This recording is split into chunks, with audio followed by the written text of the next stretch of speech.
Всем привет, с вами Smart Библиотека 2.0.3, и это наша постоянная рубрика «Встречаемся в Smart». И сразу же хочу немножко рассказать о текущей нашей деятельности библиотеки. Наши мероприятия проходят сейчас в дистанционном режиме, работает читальный зал по предварительной записи. Заказ книг осуществляется через сайт централизованной библиотечной системы или по номеру 31 85 80 добавочным номером 3. Приобретайте наши читательские билеты, можете приходить к нам со вторника по субботу в любое рабочее время, и дежурный библиотекарь все вам объяснит, все расскажет. Просим, приходите к нам в нашу замечательную библиотеку. Итак, наш сегодняшний выпуск посвящен Дню государственности Республики Саха-Якутия. И эта дата вообще очень является значимой для нашей республики, ведь именно в этот день была принята декларация о государственном суверенитете Якутии. С историей этого знаменательного дня более подробно вы можете ознакомиться на нашем сайте и в наших социальных сетях. Поэтому мы пригласили сюда к Дню государственности Кирилла Афанасьевича Герасимова, автора государственного гимна Республики Саха-Якутия, заслуженного деятеля искусств Якутии, члена Союза композиторов Российской Федерации. Кирилл Афанасьевич, здравствуйте. Добрый день. Как у вас настроение? Нормально. Вы к нам пришли сейчас с работы? Да, работаю в музыкальном колледже. Провел первое занятие и после обеда опять продолжу. В общем, осеннее начало такого учебного процесса. Да. Понимаю, да? Вот. Так как наш выпуск посвящен Дню государственности, конечно же, первым делом нам хочется поговорить о гимне, о истории создания гимна, потому что об этом не часто говорят, но часто спрашивают. Расскажите, пожалуйста, о создании гимна. Это был заказ или же эта инициатива исходила от вас? Как, в общем, это все происходило? Как вы сказали, с принятием суверенитета в 90-м году нашей республикой было решено сформировать госсимволики. Это, флаг, герб и гимн. И где-то в 91-м был объявлен конкурс на создание гимна республики. И этот конкурс, в принципе, шел очень долго. Там вначале первая комиссия работала над принятием текста гимна. Был тоже долгий процесс. И тогда, в принципе, не остановились на каком-то одном тексте. Там были варианты, они были опубликованы, и наши все композиторы, и мелодисты в том числе, начали над этим работать. После этого была создана вторая комиссия во главе с Корякиным Климентом Кирилловичем. Эта комиссия уже начала прослушивать различные варианты музыки гимна. Я тогда работал дирижером в оркестре Гостелерадио вместе с Галиной Михайловной Кривошапко. Тогда мы делили эти гимны. Там было их несколько. Варианты гимнов. Да, варианты гимнов. Там порядок был такой, где-то около 2 десятков. И тогда комиссия слушала, и они не пришли к никакому заключению. Потом со временем в 95-м третья комиссия была создана во главе Андреем Савичем Борисовым. И тогда они решили использовать заключительный хор из оперы «Нёгун Батур» Жиркова-Летинского. И этот гимн звучал в течение этих с 95-го года, в общей сложности где-то 9 лет. Но в 2000 году уже Вячеслав Анатольевич Михаил Ефимович Николаев в 2000 году тоже создал новую комиссию. И эта комиссия тоже заново объявил конкурс. И тогда я до этого не писал. Я думал, наши аксакалы напишут и там примут. Но как-то в 2000 году меня позвали в Эльтумен. И там был Савва Иванович Тарасов. И там тогда председателем комиссии был назначен Гавриил Гаврилович Местников. Но они вот так мне сказали, конкурс ничего не дает, что-то давайте мы попробуем идти на заказ. Ну вот конкретно вас тандем мы заказываем гимн. Ну, поработайте. И Савва Иванович сказал, что он возьмет напарники, так скажем, Михаила Елисеевича Тимофеева, говорит, будем вдвоем работать. И тогда был вот, они это нацелили на десятилетие суверенитета. И тогда вот втроем написали свой вариант. Комиссия его прослушала и, в принципе, приняла. Но в то время гимн должен был быть защищен в законодательном собрании. Но тогда начался такой процесс пересмотра Конституции с точки зрения суверенитета. Ну, там начали по республикам убирать вот этот, скажем конкретно, вот этот термин суверенитет, потому что такого... Это уже какие годы? 2008 уже? Это нет, это 2000 год. Прям нулевой. Да, поэтому как-то Эльтумена не до гимна было, как-то, я так понял тогда. Смена власти еще в России. Не, там просто тогда еще пришел Путин, и вот как-то вот начался вот этот процесс приведения Конституции в норму в соответствии с Конституцией России. Я так понимаю, я не политик. То есть Конституцию Якутии в норму? Да, там расхождений не должно быть. Каких-то там. И после этого в 2003 году, уже когда был уже президентом Вячеслав Анатольевич Штуров, была создана опять комиссия, уже во главе с Екатериной Семеновной Никитиной. Она тогда была заместителем председателя Государственного собрания Эльтумен. Вот она тоже создали там комиссию, где-то 13 человек вроде было, и они опять начали с нуля. Они прослушивали все варианты, которые возможны. И к концу пришли тоже к итогу. И так как там звучал вот этот гимн Саргиджалы, это заключительный хор из оперы, и остановились на моем варианте, на нашем варианте. И впоследствии в театре они помню, голосовали, и там из двух гимнов вариантов выбрать, и большинство там членов, подавляющее большинство остановились на нашем варианте. И потом он прошел 3 чтения в Эльтумене. Это было в апреле, в июне и в июле он был окончательно принят. И в июле 2004 года там был принят закон о государственных символах. И там единым законом гимн был утвержден. Такая история. Очень интересная история. На самом деле, многие думают, что это написал, взял, отдал, приняли, все, и уже звучит, да? Я почему-то думал, что этот гимн звучит уже, я сам 93-го года рождения только.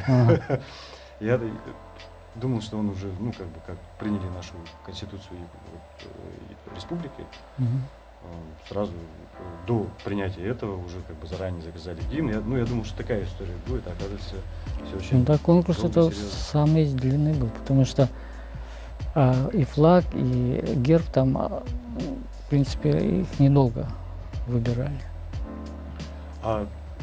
вот чисто с человеческой точки зрения, да, что вы ощущали, когда вот уже приняли, и когда уже везде вот звучал гимн, вот, было такое осознание того, что вот вы вошли в историю своего народа, то, что... Какие ощущения? Ну, все ожидают, наверное, что я там дико радовался, там это что такое. Но первое, что я почувствовал, это как-то вот ответственность. Вот. Ну, когда мне заказали, я даже вот первую ночь почти не спал. Ну, как напишу, в смысле, такое. А потом волнение, примут люди, не примут. Ну, потому что на вкус и цвет товарищей нет. Да.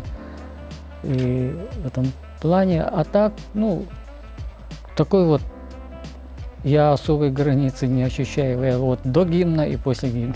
Ну, как бы. То есть такой границы нет, да? Да. Особо не повлияло ни на образ жизни, ни на что? Да нет, на образ жизни тем более. Ясно, хорошо. Давайте поговорим еще о более таком прошлом периоде жизни, да? Такой вопрос.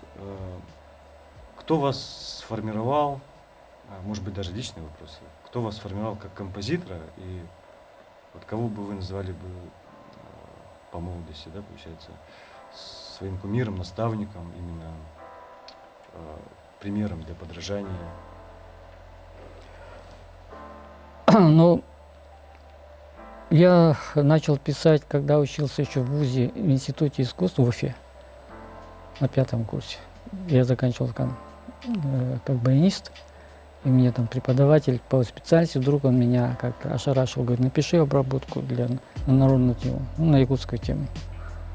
Он говорит, у тебя получится. Вдруг он так мне заявляет. Ну, я как-то сразу отпрянул. Никакой, я же не композитор. Ничего не получится. Не смогу. А потом как-то было дело вечером, делать было нечего. Там ностальгия, сидишь на баяне, наигрываешь якутские песни. И потом что-то там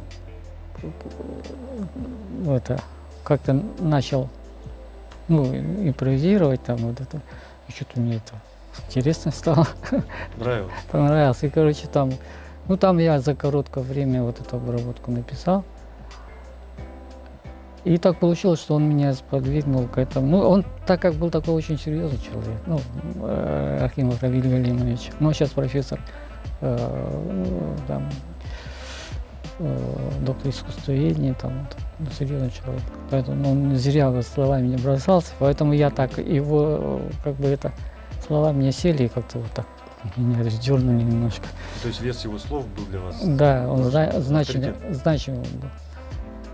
Потом эту обработку я даже на госэкзамене мне включили на программу госэкзамена. Там я играл. А потом это как зараза же, как вирус, что ли. Творческое. Вот как-то сел, а потом я потом в армии служил, потом наработал в музыкальном колледже, училище тогда. И вел. Здесь? Да, здесь в Якутске. И вел там оркестры народных инструментов, там национальных, особенно вот якутских национальных инструментов. Тогда же не было оркестра танца, там, профессионального оркестра. Вот эту нишу заполнял вот оркестр народных национальных инструментов Якутского музыкального колледжа. Тогда его вначале Кисленко Николай Иванович управлял, потом он ушел в театр и оставил мне. Тогда мы делали много обработок для вокалистов, певцов, и с ними много концертировали. Потом я поступил в Новосибирскую консерваторию, это меня сподвигло. Я все-таки нашел силы подняться, пойти поступить в Новосибирскую консерваторию. А здесь старшие товарищи, наверное, поддерживали, да, ваши стремления туда поступить дальше? Ну да, я так. Обработки мои как-то нравились, Николаю Ивановичу нравились. Потом это как-то думал, я могу как-то, и почувствовал. Поступил в Новосибирскую консерваторию, там на 2-й курс, и попал в класс Георгия Николаевича Иванова. Тогда он был единственный композитор, кто брал студентов национальных республик. Он был такой увлечен национальными культурами. Тогда я уже учился не в строе фигур, и Самойлов Аркадий. Они были уже студенты, тоже на композиции, у него учились. И вот я поступил туда. То есть они были старше. Да, старше. Ну вот Георгий Николаевич, как во мне вот разбудил, вот это, конечно, он для меня раскрыл как бы вот этот путь. Он очень такой занимался, как-то вот заражал. И вот к нему то, что уже на урок сходишь, уже после этого как окрыленный вот так вот идешь и вот только желанием сочинять, потом вот идешь с волнением ему на урок. На урок-то к нему было попасть за честь. Ну, как бы много учеников же, и как-то потом он начал звать уже домой, это уже было вообще как на крыльях к нему домой. Вот эти занятия очень как-то увлекали, и вот это его заряд, который он тогда придал, это мне до сих пор. Мощно. Мощно, ага. Он прямо такой весь эмоциональный был, такой. Он даже иногда вот придешь, если что-то хорошее ему понравилось, ну, принесешь, он прямо гладил по голове от эмоций. И как-то побуждал фантазию там. И второй, кого я занимался по инструментовке, у Юрия Ивановича Шубанова. Ну, это был вообще такой профессор, он рационалист был такой. Рационалист? Да. Он даже мне, показывал, объяснял мне как матрицу, такую вот звукорядов. Он теорию такую развел разу. Вот это он меня долго впихивал. Там, по инструментовке он был такой вот ортодокс такой. В общем, к музыке относился как к точной науке. Да. Вот вообще, что такое академическая музыка? Есть такое мнение, что академическая музыка – это точная музыка. То есть там каждый звук должен быть на месте. Законно. Да. Он должен быть не только художественно оправдан, но и рационально оправдан.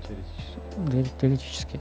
И поэтому, вот классиков, почему классики? Поэтому вот они академисты есть, сыграй там, не знаю, там, возьмем там сонату классика какой-нибудь, да, Бетховена. Сыграл мимо ноту какую-то, все услышат, что молодой человек не то в смысле. А в джазе любой промах можно оправдать.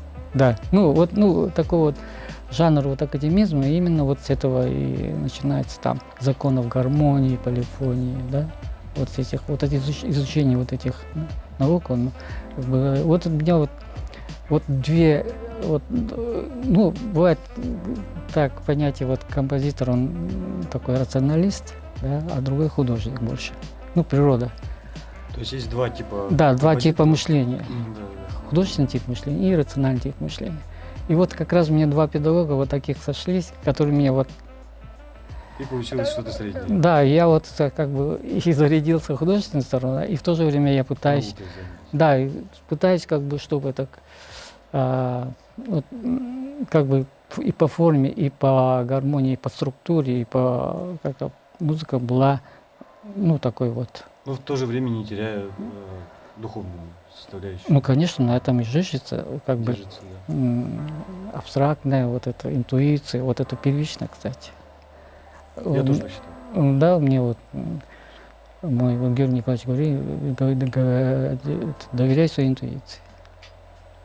Я иногда вот интуицию, как бы фантазии такой несет, что я начинал смеяться, как бы рациональной стороной начинался, что ты делаешь, ерундой занимаешься, да? Но все равно как бы вот это, когда его порядочек переведешь как-то вот так вот, и тогда к какому-то результату приходишь. Вот вы сейчас рассказали о своих преподавателях, и на самом деле вы сам уже большой преподаватель. Расскажите, пожалуйста, о своей вот обширной преподавательской деятельности. Сейчас вы сказали, что преподаете в музыкальном колледже имени Жиркова. С какого года вы вообще уже начали преподавать? Я вот где преподавали, после окончания института первого, когда я закончил как баянист и как дирижер оркестра народных инструментов, я после армии, я сразу после окончания поступил на работу в музыкальное училище, потом армия, опять я вернулся туда, там 4 года поработал. И, в принципе, там потом, после консерватории, я там еще занимался симфоническим дирижированием у Михлина, Михаила Григорьевича. Вот. Ну, так как у меня база была дирижер оркестрных инструментов, я как бы там уже продолжил заниматься у Михлина как дирижер-симфонист. Ну, там, в принципе, база у меня была, но я не закончил как дирижер. Там не была возможность еще остаться после композиции, как я диплом получил. Я уже тогда, у нас как бы второй ребенок должен был появиться, там материальные вопросы, поэтому я стал заканчивать как дирижер, но тем не менее, тогда вот Галина Михайловна Кривошапка, вот когда я был еще студентом, предложила мне прийти в оркестр. И тогда у меня оркестр был уже, я не стал гнаться за дипломом. И пришел в этот оркестр, и после окончания консерватории я вот поступил на работу на Гостелерадио. Работал дирижером. А преподавателем? Ну, и я продолжал по совместительству работать и преподавателем. Ну, композиторы, понимаете, же не имеют штата своего. Я работаю композитором, как бы люди без зарплаты. И тогда урезали всю систему гонораров. Вот с наступлением рынка в 90-м году в советское время произведения покупались ежеквартально композиторов. Ну, я так попал, что в 91-м закончил, и как раз эта лавочка закрылась. Ясно. И, ну, конечно, всегда это мешает творчеству, конечно. Ну, преподавать тоже интересно, это такая интересная сторона. Но это чисто физически времени было мало, но тем не менее это кормило как бы. Ну, потом я стал, дирижерская работа тем паче съедает много времени и сил. Вот. Ну, я преподавал и вот в музыкальном колледже, и потом так урывками и в Артическом институте искусств, и в высшей школе музыки. Вот так вот. Есть еще одна очень такая большая часть вашей жизни, ну, как мне показалось, да, вот в начале нулевых во многом благодаря вам активизировалось нотное издательство нашей республики. Вы являетесь еще и музыкальным редактором целого ряда сборников произведений якутских композиторов и оказывали и оказываете помощь самодеятельным авторам якутской песни. И вот как обстоят дела сейчас в этой сфере и в сфере вот именно издательства и редакции нотного материала, потому что мне, допустим, эта тема очень-очень интересна, и я думаю, что многим сейчас и талантливым людям, которые пишут сейчас музыку, я имею в виду, конечно, направление более классическом, академическом плане. Вот, допустим, вот лежит моя первая нотная тетрадка сейчас здесь. Вот, я бы хотел бы, на самом деле, издаться тоже, серьезно об этом задумываюсь. Как сейчас обстоят дела в 2021 году? Ну, я начну пораньше, как бы советских времен. Тогда попасть в печать было очень сложно в том плане, что он должен был пройти через такой вот взгляд академический.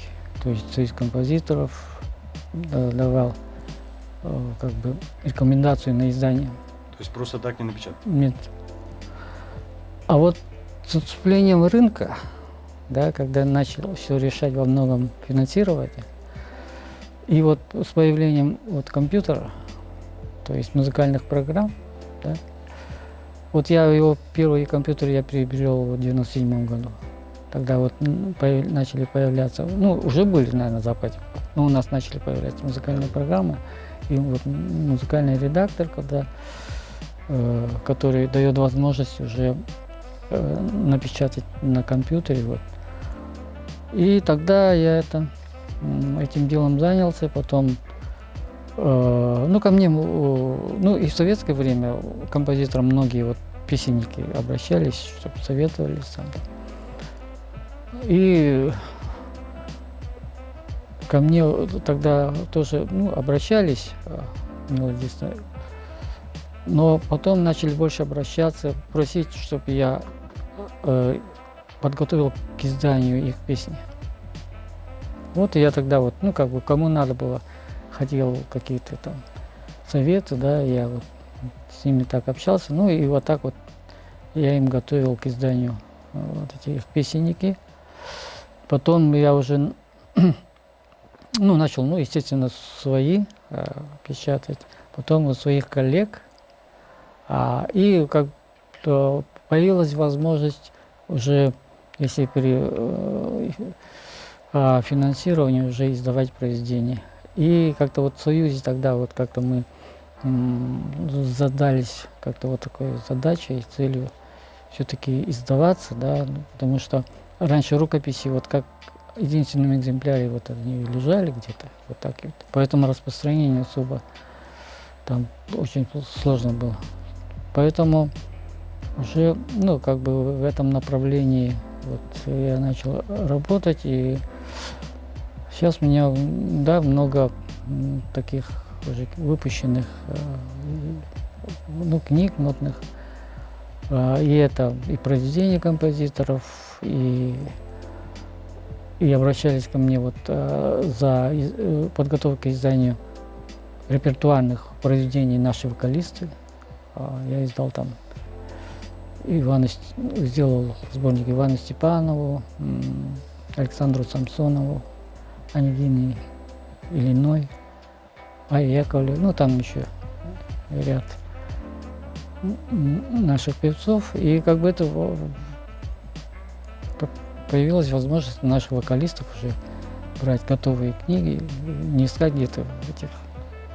И, ну, то, что основной, как бы, вот я работаю, считаю, то, что вот в 2017 году исполнилось столетие 125-летия Марка Николаевича Жиркова. И когда глава Вилюйского улуса Сергей Николаевич Виногуров поддержал издание его собрание его сочинений, потому что все его произведения, вот начиная с наших первых опер, там Нюргун Батус и Виктор Настыр, и у него еще 2 балета, Сирсемяга и этот Алый цветочек, и они были, как бы лежали в архиве, и мы вот поддержало Министерство культуры, и была создана комиссия, которая начала работать над этим. Ну, я отвечал за музыкальную редакцию и оцифровку этих произведений. Это вот в том числе полевой цветок, да? Ну, сейчас изданы тома, первый том, там 2 книги, первая книга издана, там вошли... Всего томов 10. 10 будет. Там первой книге вошли песни, собранные Марком Николаевичем Жирковым, якутские народные песни, обработанные московским композитором. Сейчас издан первый том, туда вошли песни, собранные в свое время Марком Николаевичем Жирковым, и называется «100 песен якутских народных песен». Из них часть для сольного исполнения и часть для хорового исполнения. И эти песни были обработаны, ну, в фортепианном сопровождении Григория Григорьевича Лобачева, московский композитор. И вот еще издан том, куда вошел клавир оперы Нюргун Батур, также клавир оперы Сыгый Каранастыр. И в архивах была обнаружена сюита для симфонического оркестра в 9 частях под названием «Якутия», балетные сцены. Вот эти тома изданы. И войдут его теоретические работы еще. Вот. Ну, работа сейчас продолжается. Еще сколько томов осталось сейчас? Ну, еще остались балеты и его теоретические работы. Там, говорят, будет томов Он уже оставил очень много исследований якутского фольклора. Но вы уже, по сути, восстановили их всех, да? Да. Осталось только издать. Но они изданы, вот 4 тома А, изданы ну уже. 4 тома, остальные еще 6 Да. на подходе. Да. Ну, это очень важно, потому что в рукописи вот оказалось, что вот партитура балета «Полевой цветок» Сересемяга оказалась утерянной. И вот в 2014 году ко мне обратилась администрация театра с просьбой восстановить партитуру. И вот я тогда вот работу эту сделал в 2014 году. И ну, балет этот, он шел уже. Вот сейчас я не знаю, сейчас с приходом нового директора, какая политика пойдет. Но пока я не слышал. Вы имеете в виду театр оперы? Да. Кирилл Афанасьевич, расскажите, пожалуйста, о текущей, настоящей сейчас деятельности Союза композиторов Республики Саха. Ну, Союз композиторов, он у нас был создан в 1979 году, и вот мы в 2019 году отмечали 40-летие Союза композиторов. Вот, в настоящее время у нас 5 композиторов и 5 музыковедов. Композиторы, ну, помимо меня еще, вот Егор Неустроев, Полина Николаевна Иванова, Владимир Васильевич Ксенофонтов и Николай Алексеевич Михеев. 5 композиторов, музыковеды Айспетона Решетникова, Зоя Иннокентьевна Кириллина, Татьяна Кимовна Скрубыкина, Павлова Борисова Татьяна Владимировна и доктор искусствоведения Юрий Лещейкин. Вот. Наши члены Союза композиторов. Ну, на композитора наше особенное время особо так, ну, поступление, ну, во все времена было штучным. Вот последний наш, кто вступил в Союз, это Михеев Николай Алексеевич. Ну, сейчас еще учится одна девочка в Уфе, заканчивает. И в прошлом году поступил в Московскую консерваторию наш один выпускник Высшей школы музыки. Если не ошибаюсь, это Максим. Нет, Максим Наговицын, Нет, он... Едукин. Или я ошибаюсь? Николай Едукин. Коля Едукин, да? Он пианист, он Казань закончил как пианист. А на композитора кто? Я вот так... Сейчас не вспомню. Да, сейчас не вспомню сразу. А Максим Наговицын недавно у нас... Он закончил Московскую консерваторию как виолончелист, и после этого еще учился на симфоническом факультете. И вот недавно дебют был. он вот закончил, вот у него недавно был концерт с со струнным оркестром филармонии. У него был дебют. Мы общались с ним. Друг детства. Недавно у нас был также вот очередной съезд Союза. Ну, в таких условиях во время пандемии, конечно, много было по видеосвязи. И вот, ну, я был с 2016 года председателем, и свои полномочия вот на этом съезде передал нашему молодому энергичному Николаю Алексеевичу Михееву. Сейчас он управляет вот нашим союзом. Вот. Что вы сейчас пишете? Ну, в последнее время у меня вот написан детский балет «Сказочная долина». Вот премьера состоялась в апреле этого года. Это было написано к 25-летию нашей балетной школы имени Посельских. Вот, ну, вот скоро должна быть вторая премьера. Ну, вот пандемия, конечно, мешает. Вот. Также еще у меня вот написан, ну, это детский балет, да, «Сказочная долина». Еще у меня мной написан балет «Благословенные узоры». Это уже взрослый балет. Ну, я надеюсь, его вот поставят. Ну, это зависит от руководства театра. Вот.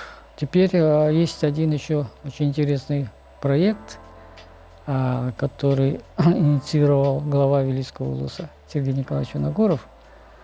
Это человек вообще очень такой вот современный и ну, такой со современным взглядом на искусство и очень болеющий вообще за искусство и за музыкальное искусство. И он вот, я уже сказал, что он сподвигнул издание вот собрание сочинений Жиркова. И он сейчас построили Вилюйский театр, ну, дворец культуры. И там он хочет уже силами художественной самодеятельности и оркестром театра танца поставить вторую оперу Жиркова «Сыгы Коронастыр». Эта опера в свое время на сцене не была поставлена. Была радиопостановка в 1947 году. И вот он хочет, ну так как театр, в планы театра это не входит, он вот решил вот такими силами, Своими силами. да. И режиссером здесь будет Прокопий Дмитриевич Неустроев. И они меня попросили сделать инструментовку оперы для оркестра народных инструментов, национальных инструментов. Ну а так оперы же пишут и для симфонического оркестра. Да. И вот они попросили меня сделать вот такое переложение для национального оркестра. Вот я сейчас вот в данное время вот этим занимаюсь. Ну а так параллельно пытаюсь найти время тоже на другие жанры вот, писать. Недавно вот между этим делом написал инвенции. Думаю, что меня уже многие просили инвенции, ну, на якутские темы. Вот я недавно написал цикл. Вот. А что вы слушаете? Что слушает композитор? Ну, опять-таки по времени. Но сейчас, конечно, я в основном ловлю в канале «Культура» выступления оркестров симфонических.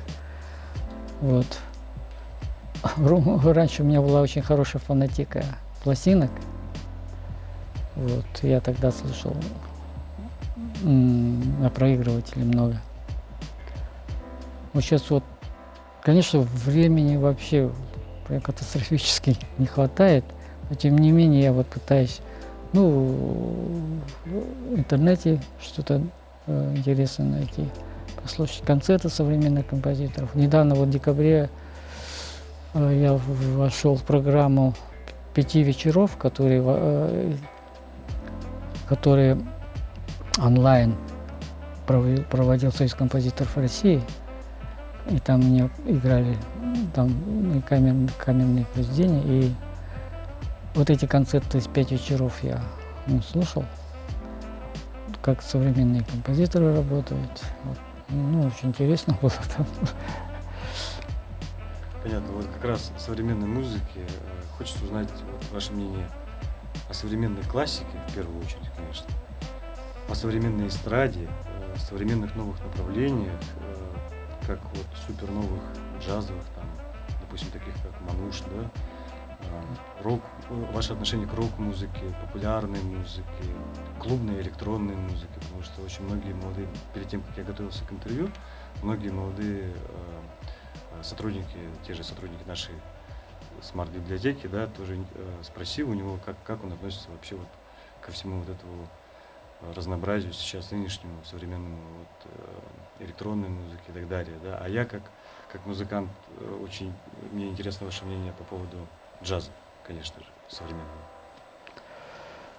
Ну, честно говоря, я вот сейчас же очень много информации, поэтому, ну, опять-таки, получается как оправдание, что из-за вот нехватки времени за всем уследить, с этим, ну, этим потоком информации. Я вот больше слежу вот над академической больше сферой, да. Тем более вот эстрада я как-то мое внимание не очень, ну, как-то тянет вот эта сфера. Ну, джаз, конечно, я уважаю, но больше вот такой вот классический джаз, Традиционно. традиционный, да. Ну, сейчас, конечно, много очень молодежных течений, и очень сложно за всем этим уследить, и тем более давать оценки. Ну, вообще, то, что происходит, это будет видно на расстоянии, как говорится. И в академической музыке, что там происходит. Очень много всяких этих течений, направлений. И как-то их упорядочить, это удел, наверное, музыковедов, которые будут смотреть уже со стороны, со временем. Большое видится на расстоянии, что происходит. Вот именно ваше мнение живой музыки в плане нынешнего поколения оркестрантов, да, академических, я имею в виду, Мгм. да? Я просто отношусь к тому поколению,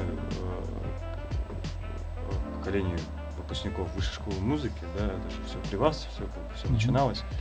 И изменился ли уровень, вот, допустим, оркестров от 90-х годов и сейчас, допустим, сейчас уже можно будет говорить о том, какое влияние оказала высшая школа музыки и ее выпускники сейчас на звучание.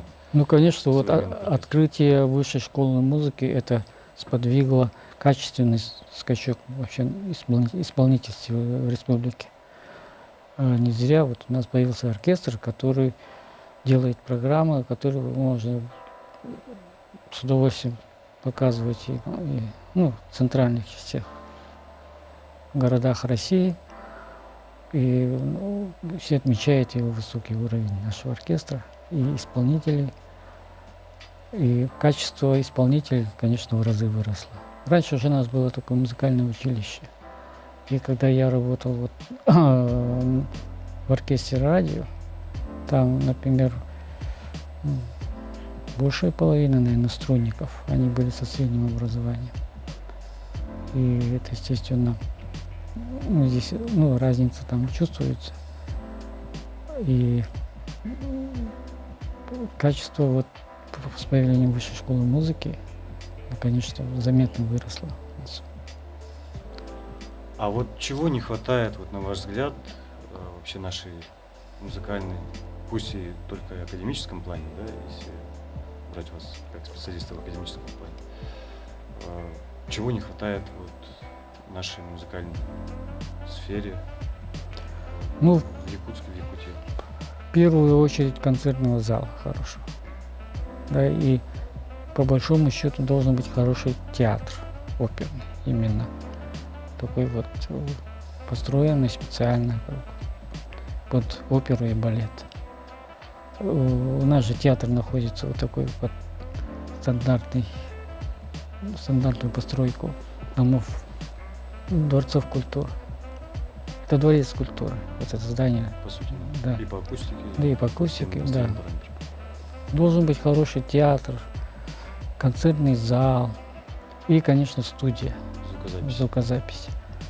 Вот то, что даже была вот студия в НВК, его отобрали же. Да, в 70-е. Да. Я недавно об этом разговаривал с... Там же, хотя бы там можно было писать каменные сочинения.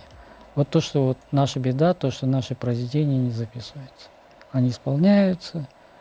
Притом наши произведения, это мы здесь как-то вот к ним так относятся. А так, если, например, мы их играют их За рубежом да, за рубежом, в центре, там сразу вызывает очень такой совсем другая история. да, живой интерес, и там и прямо ноты они просят. Просят, да. Да,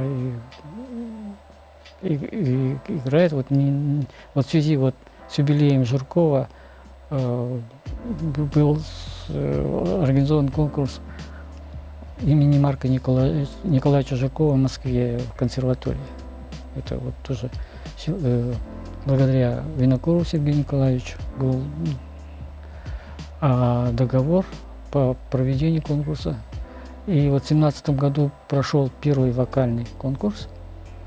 туда это был конкурс между студентами Московской консерватории и Высшей школы музыки вокалистов. И там в положении мы включили третьим номером программы произведение песни или романс якутского композитора и языке оригинала при том. И тогда все конкурсанты пели на конкурсе. И показательно то, что после конкурса, когда был гала-концерт лауреатов, жюри обязало всех конкурсантов обязательно на гала-концерте, вот кто выступает, петь спеть, включить программу якутскую музыку. И был концерт в зале имени Архиповой, и тогда очень и публика принимала очень хорошо. И сами конкурсанты подходили, говорили, что мы открыли себя новую такую культуру, и это очень интересные песни, романсы. Потом вот следующий конкурс был уже фортепианный, и уже по продолжению консерватории он превратился в международный. И вот в прошлом году этот конкурс прошел, он был из-за пандемии отодвинут, и там участвовало 6 стран, пианисты 6 стран. И вот там очень сильные пианисты были. И там тоже были включены произведения наших композиторов, и вот наши произведения там изучали в программах. И очень такое исполнение в таком уровне. И после этого ко мне вот даже выходили по интернету участники, некоторые писали, чтобы я отправил им еще какие-то произведения. Я вот сейчас переписываюсь. Да, я на личном опыте тоже. Я ездил тоже и в Крым на фестивале, в основном на джазовый, конечно, и в Петербург ездил, по Москве. В Белоруссию тоже ездил, кстати, с нашими композиторами, с Николаем Алексеевичем Михеевым. Вот. Там тоже просили очень нашу музыку, хотя в моей музыке, то есть лично в моей музыке не так много национального нашего, но тем не менее все-таки отсюда. Конечно, мы с вами можем, как я понимаю, разговаривать долго и очень подробно.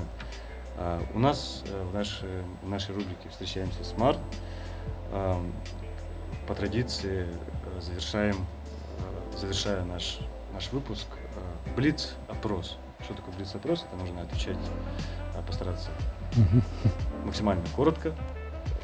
Вот. Вы готовы?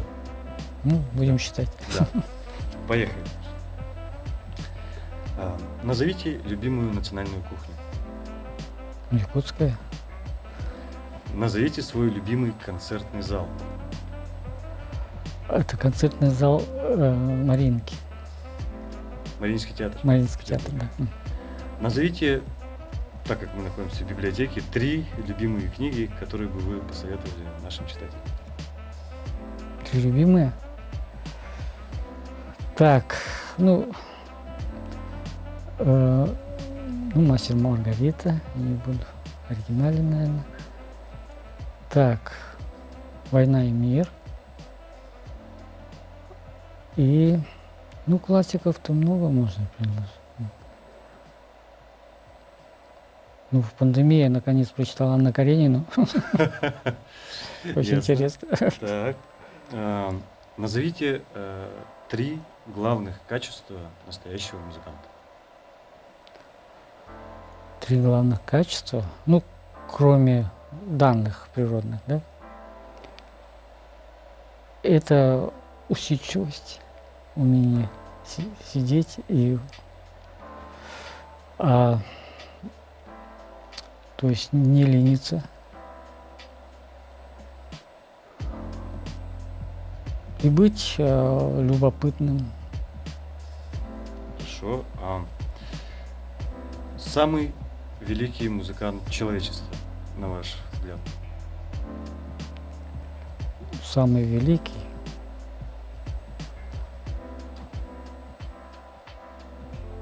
Исторически, там очень сложно, чтобы одного назвать, конечно. Одного назвать, и их сравнивать нельзя.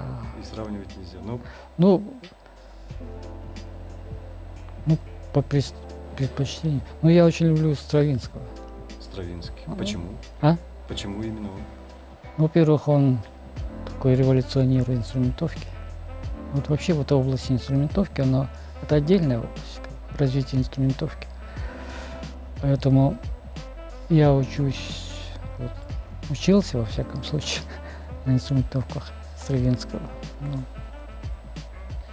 Где был самый красивый рассвет, который вы видели?